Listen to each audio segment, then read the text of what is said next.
Hello everyone. तो इस video में हम ओजोन परत संरक्षण के उपाय, ठीक है, कैसे उसको जो होल हो चुका है उसको हम कैसे उसका संरक्षण कर सकते हैं, ये हम कवर करेंगे। देखिए, टोरंटो की यूनिवर्सिटी में GW कैंट मूर एक साइंटिस्ट थे, उनके जो है लीडरशिप में कुछ रिसर्चर्स ने 2005 में तिब्बत के पठार पे, ठीक है, तिब्बतन प्लेटू के ऊपर ओजोन हैलो, ठीक है, ओजोन होल नहीं हैलो है, ओजोन आभा मंडल का पता लगाया। इसमें तिब्बत पठार के चारों ओर अतिरिक्त ओजोन की उपस्थिति का पता लगाया, ठीक है। हैलो मतलब होता है ना कि कोई आप देखते होंगे तो भगवान है, उनके सर के पीछे इतना बड़ा सा वो दिखता है ना, चमकीला सा, तो उसको हैलो बोलते हैं। तो हैलो मतलब है आभा मंडल। तो ऐसे आभा मंडल का पता लगा जिसमें ये पता चला कि जो ओजोन है उसकी उपस्थिति जो है वहाँ पे ज्यादा है, ठीक है, ओजोन की उपस्थिति ज्यादा है, अतिरिक्त ओजोन का वहाँ पे जमाव था। पठार के ऊपर केंद्रीय भाग में ओजोन की मात्रा कम मात्रा और परिधि के चारों ओर जो है अतिरिक्त ओजोन का छल्ला पाया गया, ठीक है। इस अतिरिक्त ओजोन की सांद्रता अत्यधिक प्रदूषित शहरों में उपस्थित ओजोन सांद्रता की तरह थी, ठीक है। तो ये जो हैलो था, ओजोन की जो सांद्रता थी वो प्रदूषित शहरों में उपस्थित ओजोन सांद्रता की तरह थी। O3 का उच्च सांद्रण जो है मनुष्य में क्या कर सकता है, खांसी ला सकता है, सीने में दर्द हो सकता है और साथ में फेफड़ों को भी क्षति पहुंचा सकता है। हमारे जो फेफड़े हैं उनकी भी जो आपका कार्यविधि है उसको भी प्रभावित कर सकता है। देखिए, मॉन्ट्रियल प्रोटोकॉल, अब याद रखना है आपको, क्या है मॉन्ट्रियल प्रोटोकॉल। मॉन्ट्रियल प्रोटोकॉल एक अंतरराष्ट्रीय संधि है जिससे ओजोन का अपक्षय करने वाले पदार्थों के उत्पादन प्रयोग को चरणबद्ध रूप से समाप्त करके ओजोन परत को संरक्षित करने के लिए निर्मित किया गया है मॉन्ट्रियल प्रोटोकॉल। तो अभी एग्जाम में आ गया, तो मॉन्ट्रियल प्रोटोकॉल आप किससे कनेक्ट करेंगे, ओजोन लेयर जो है उसको उसके क्षरण से जो है बचाने के लिए ओजोन लेयर से संबंधित है मॉन्ट्रियल प्रोटोकॉल। तो मॉन्ट्रियल प्रोटोकॉल पृथ्वी की ओजोन की परत के संरक्षण से संबंधित है, सिंपल सी बात। अब देखिए, मॉन्ट्रियल प्रोटोकॉल के अनुसार CFC, हैलोन्स तथा अन्य ओजोन रिक्तीकरण रसायनों जैसे कार्बन टेट्राक्लोराइड हो गया, उसके उत्पादन पर रोक लगाई गई है। क्लोरोफ्लोरोकार्बन, हैलोन्स, कार्बन टेट्राक्लोराइड तीनों ही पदार्थ ओजोन रिक्तिकारक हैं। रिक्तिकारक मतलब होता है क्या कि ओजोन को डिप्लीट करते हैं, ठीक है ना। कौन सा, CFC, हैलोन्स और कार्बन टेट्राफ्लोराइड, ठीक है। देखिए, वियना जो संधि है उसका एक प्रोटोकॉल है, वियना संधि का एक प्रोटोकॉल, कौन सा, मॉन्ट्रियल प्रोटोकॉल वियना संधि का एक प्रोटोकॉल है जिसका उद्देश्य ओजोन परत के क्षरण वाले पदार्थों जैसे क्लोरोफ्लोरो कार्बन आदि को प्रयोग से हटाना है। तो वियना में क्या था कि वियना में जो है वियना का एक जो है प्रोटोकॉल है मॉन्ट्रियल प्रोटोकॉल, और इसका एम ये है कि जो क्षरण करने वाले जो कारक पदार्थ हैं उनको जो है हटा देना है। यह प्रोटोकॉल 1 जनवरी 1989 कब, 1 जनवरी 1989 से प्रभावी हुआ। कब हुआ, 1 जनवरी 1989 से प्रभावी हुआ। ईयर 1994 में संयुक्त राष्ट्र महासभा ने एवरी ईयर 16 सितंबर को अंतर्राष्ट्रीय ओजोन परत संरक्षण दिवस के रूप में मनाने की घोषणा की थी। तो इम्पोर्टेंट है ये। 1994 में किसने, UN जो महासभा है उन्होंने 16 सितंबर को अंतर्राष्ट्रीय, कब, 16 सितंबर, याद रखिएगा 16 सितंबर को अंतर्राष्ट्रीय ओजोन परत संरक्षण दिवस मनाने की घोषणा की थी। और 1987 में इसी दिन 16 सितंबर को मॉन्ट्रियल प्रोटोकॉल, ठीक है। 1994 में क्या किया गया था, 1994 में ओजोन जो संरक्षण के लिए परत के संरक्षण का दिवस 16 सितंबर को मनाए जाने की घोषणा की। और 1987 में इसके पहले ही जो है 16 सितंबर को Montreal protocol on sustainable on substances that deplete ozone layer, इस पे हस्ताक्षर किए गए थे। 16 सितंबर को ओजोन के परत के संरक्षण के लिए अंतर्राष्ट्रीय जो है आपका ओजोन दिवस, ठीक है, इंटरनेशनल ओजोन डे मनाया जाता है 16 सितंबर को, याद रखिएगा 16 सितंबर को इंटरनेशनल ओजोन डे मनाया जाता है। जो आपका 2019 के विश्व ओजोन दिवस का एक मुख्य विषय है 32 ईयर्स एंड हीलिंग। क्या है, 32 ईयर्स एंड हीलिंग, ये 2019 के ओजोन दिवस का मुख्य विषय है, थीम है। तो 19 का मुख्य थीम क्या है, 32 ईयर्स एंड हीलिंग, मतलब जो 32 साल में हमने जो गंद फैलाई है उसके लिए उसको अब हील करने का समय आ गया, उसको हम भरेंगे। एक बार गंदगी होती है और फिर उस गंदगी को हटाने की काम होता है, ठीक है। तो ये चीज हो गया।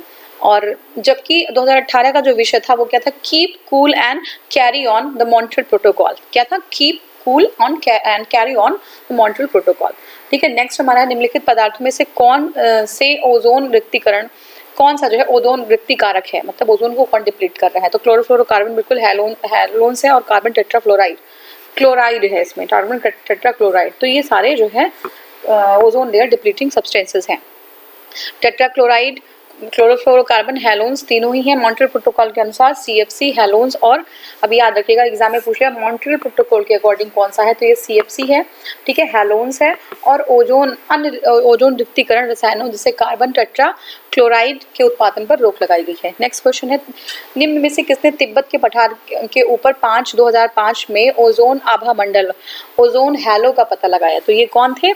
ये GW कैंट मूर थे, ठीक है ना। GW कहाँ के? ब्रिटेन के थे ये, टोरंटो यूनिवर्सिटी। अच्छा, टोरंटो यूनिवर्सिटी के वैज्ञानिक GW कैंट मूर के नेतृत्व में अनुसंधान जो रिसर्चर्स थे उन्होंने 2005 में तिब्बत पठार के ऊपर ओजोन हैलो यानी कि ओजोन आभा मंडल का पता लगाया, ठीक है। तो मॉन्ट्रियल टोरंटो के थे, याद रखिएगा। अब ये ज़्यादा ज़रूरी भी नहीं है इतना ज़्यादा, ठीक है, नाम एक बार याद रहे तो ज़्यादा ज़रूरी है, ठीक है। मॉन्ट्रियल प्रोटोकॉल निम्न में से किसके क्षरण से संबंधित है? तो यहाँ का ओजोन परत के, ठीक है, ओजोन लेयर के। तो देखिए मॉन्ट्रियल प्रोटोकॉल पृथ्वी की ओजोन परत से संबंधित है। यह वियना संधि का एक प्रोटोकॉल है जिसका उद्देश्य है ओजोन परत का संरक्षण करने वाले पदार्थों जैसे क्लोरोफ्लोरोकार्बन आदि को प्रयोग से हटा देना, ठीक है। ये प्रोटोकॉल 1 जनवरी 19, अब ये इंपॉर्टेंट है, कब से प्रभावी हुआ मॉन्ट्रियल प्रोटोकॉल? 1 जनवरी 1989 से प्रभावी हो गया, ठीक है। नेक्स्ट क्वेश्चन हमारा है मॉन्ट्रियल प्रोटोकॉल किससे संबंधित है? तो आपको पता है ओजोन परत के क्षय होने को रोकने से संबंधित है, ठीक है। मॉन्ट्रियल प्रोटोकॉल निम्न में से किससे संबंधित है? तो किससे है? क्लोरोफ्लोरोकार्बन से, ठीक है। अब नेक्स्ट हमारा है कौन सा सुमेलित नहीं है, ये बताना है, इनमें से कौन सा सुमेलित नहीं है, ठीक है। तो देख लीजिए कौन सा नहीं है। देखिए इसमें जो है प्रथम विश्व जलवायु सम्मेलन 1979 में हुआ था। फर्स्ट जो आपका विश्व जलवायु सम्मेलन हुआ था वो 1979 में हुआ था। प्रथम विश्व पृथ्वी शिखर सम्मेलन एजेंडा 21 है, पृथ्वी शिखर सम्मेलन +5, ठीक है। तो उसमें से जो है 1997 में, ठीक है, 92 में 5 और जोड़ देंगे पृथ्वी सम्मेलन के बाद जो है वो 97 हो जाएगा। तो ये आपका पृथ्वी सम्मेलन +5 है 97 में। कार्बन व्यापार मॉन्ट्रियल प्रोटोकॉल, तो कार्बन व्यवहार नहीं बल्कि ओजोन लेयर के डिप्लीशन से रोकने के लिए मॉन्ट्रियल प्रोटोकॉल है, ठीक है। प्रथम विश्व जलवायु सम्मेलन 1979 याद रखिएगा। तो देखिए मॉन्ट्रियल प्रोटोकॉल जो है ओजोन परत की क्षीणता से संबंधित है। यह संधि ईयर 1987 में जो हस्ताक्षरित हुई थी, ठीक है, ओजोन कौन सा? Montreal protocol. और इसका जब प्रथम विश्व जलवायु सम्मेलन 1979 में जिनेवा में, प्रथम जो आपका पृथ्वी शिखर सम्मेलन है 1992 में रियो डी जेनेरियो में एजेंडा 21 को जो पारित किया गया था। और पृथ्वी शिखर सम्मेलन 1992 +5 यानी कि 1997 में आयोजित किया गया। तो ये हमारा हो गया। ओजोन परत संरक्षण दिवस कब मनाया जाता है?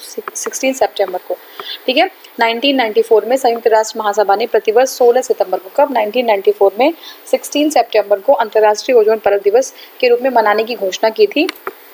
1987 में इसी दिन जो है आपका 16 सितंबर को मॉन्ट्रियल प्रोटोकॉल क्या हुआ था? इस पे हस्ताक्षर किया था, ठीक है।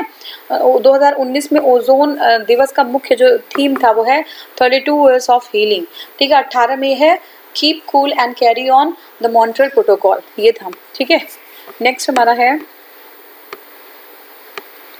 ओजोन परत के संरक्षण का अंतर्राष्ट्रीय दिवस मनाया जाता है कब? 16 सितंबर को, ठीक है। तो ये 16 सितंबर को ओजोन दिवस मनाया जाता है 16 सितंबर को। बहुत ही जो है इजी है और बहुत ही फैक्चुअल क्वेश्चन एग्जाम में ऐसा आ जाता है क्वेश्चन। अंतर्राष्ट्रीय ओजोन दिवस कब मनाया जाता है? 16 सितंबर को मनाया जाता है। इनमें से कौन सा युग्म सुमेलित नहीं है? आपको बताना सुमेलित कौन सा नहीं है। ओजोन है, क्लोरोफ्लोरोकार्बन, अम्ल वर्षा है, नाइट्रिक एसिड, रॉकेट ईंधन है, केरोसिन ऑयल, आपका ग्रीन हाउस प्रभाव है, कार्बन डाइऑक्साइड। तो सब कुछ सही है लेकिन अम्ल वर्षा के लिए जो है नाइट्रिक एसिड रिस्पॉन्सिबल नहीं। देखिए ओजोन अवक्षय का मुख्य कारण क्लोरोफ्लोरोकार्बन है। अम्ल वर्षा के लिए सल्फर डाइऑक्साइड, ये बहुत ही इंपॉर्टेंट है, याद रखिएगा। अम्ल वर्षा की जहाँ बात आती है तो सल्फर डाइऑक्साइड रिस्पॉन्सिबल है। सल्फर डाइऑक्साइड क्या है? सल्फर डाइऑक्साइड एंड नाइट्रोजन, ठीक है। सल्फर डाइऑक्साइड एंड नाइट्रोजन के ऑक्साइड्स जो है ये रिस्पॉन्सिबल है, ठीक है। नेक्स्ट हमारा निम्नलिखित में से कौन सा एक ओजोन का अवक्षय करने वाले पदार्थों के प्रयोग पर नियंत्रण करने और उन्हें चरणबद्ध रूप से प्रयोग बाह्य करने यानी कि फेजिंग आउट करने से संबंधित है? तो ये है आपका मॉन्ट्रियल प्रोटोकॉल, ठीक है, मॉन्ट्रियल प्रोटोकॉल। अब देखिए मॉन्ट्रियल प्रोटोकॉल एक अंतर्राष्ट्रीय संधि है जिसे ओजोन के अवक्षय करने वाले पदार्थों के जो पदार्थ हैं उसके उत्पादन से उसके यूजर्स को उस फेज वाइज उसको खत्म करना है। और ओजोन परत के संरक्षण के लिए इसको निर्मित किया गया है। 1987 में मॉन्ट्रियल प्रोटोकॉल पर सहमति बनी थी और 1 जनवरी 1989 में लागू हो गया, ठीक है। ओजोन परत क्षरण के प्रभाव, ठीक है। अब हमने सब कुछ देख लिया, अब ओजोन परत क्षरण हो रहा है तो उसका क्या प्रभाव पड़ रहा है मानवता पे, है ना, हमारी फ्लोरा और फौना पे, तो ये हम नेक्स्ट वाले वीडियो में कवर करेंगे। Thank you so much for watching. Thank you.